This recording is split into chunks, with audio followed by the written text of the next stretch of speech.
Hey, this is Chris. I want to do a little weather rant.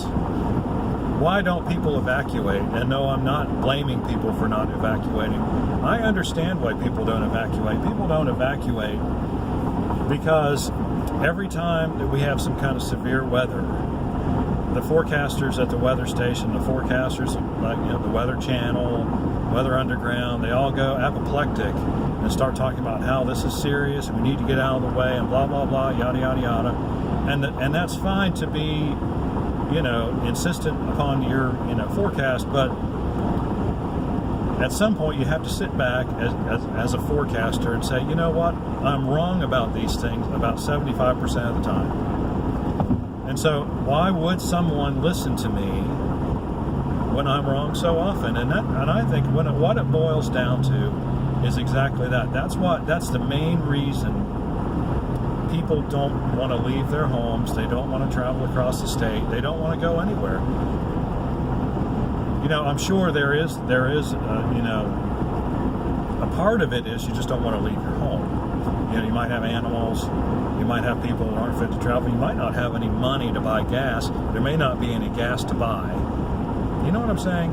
There are most of those little minor reasons, but the main reason is just that you've lived in a place for however many years and you've seen weathermen come and go and they've predicted all sorts of dire things and none of them have come to pass. And that's why I believe is the main reason why people stay when in hindsight they clearly should have gone. Now, if you lived in southern Florida this week or southern Georgia, if you didn't go, okay, then you were kind of dumb. I mean, because you had 4 or 5 days warning and this storm just kept coming. But that's the exception to this, right? Searching for the word, the exception that proves the rule. Because the same storm 2 days later was completely miscast. They gave it the completely wrong track. It was supposed to go out of the state, heading east-northeast, way south of Raleigh, supposed to go out over the northern Outer Banks. And instead, guess where it went? It came right up over Oxford. Oh yeah, that's why there's so much tree damage up here. And it's not because the winds, well, they were strong, but just for a brief moment of time. But we were right in the apex of the storm, right when it came through. It didn't come through east of Raleigh.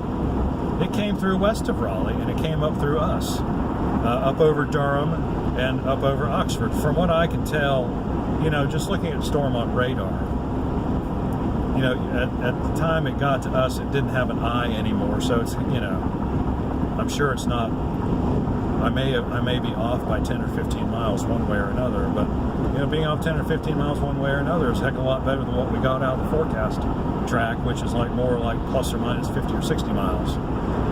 So, if I'd known that, I might have gone somewhere. But, we got the storm. It's coming into North Carolina. It's in North Carolina. The eye, or what's left of the eye, is pretty much over Charlotte, maybe a little bit east of Charlotte. And I'm looking at the hourly forecast, and they're still talking about maximum winds 20, 25 miles an hour. Okay, great. Well, guess what? All the trees that are down in Oxford and north of us tell me that the maximum winds were a heck of a lot higher than that.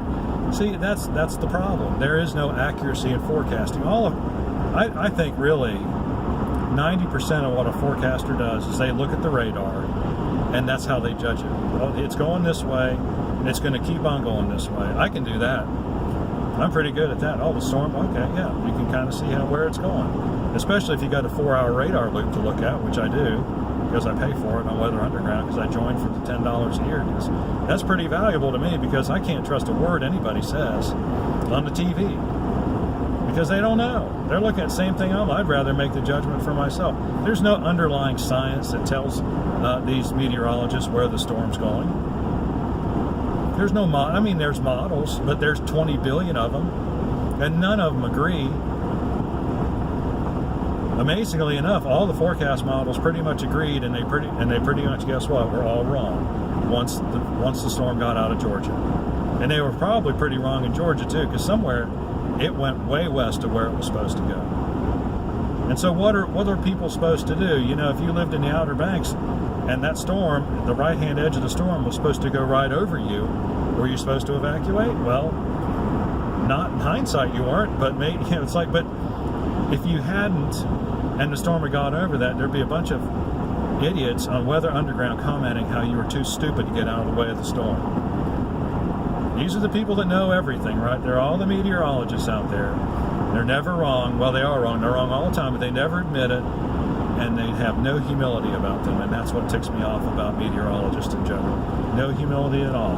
No willingness to say we were wrong. No explanation why they were wrong when they are wrong. Nothing. Just, hey, let's just go on to the next forecast. And global warming is real, by the way, and made by man. We know that because that's our opinion, not because of science.